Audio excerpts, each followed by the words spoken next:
आज आमे बनेइबा सजना फूल पत्र बड़ा। सजना फूल को भल भाबरे बाछिकी धोई नैचे।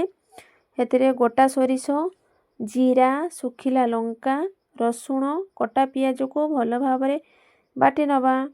काटी रखिथिबा आलू को दबा, कटा पियाज को दबा, बाटी रखिथिबा मसला को दबा, लंका गुंड, हळदी गुंड, लूण, सोरिष तेल को देई भल भाबरे गोळेई नबा।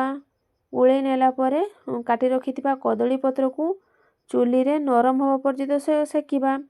पत्रटी नरम हेई गला परे सेतिरे मसला को दबा, ताको भल भाबरे गुड़ेई नबा। गुड़ेई नेला परे पत्रटी को भल भाबरे बांधी नबा, जेमिति सबु बाहरी न जीव सेथिरु।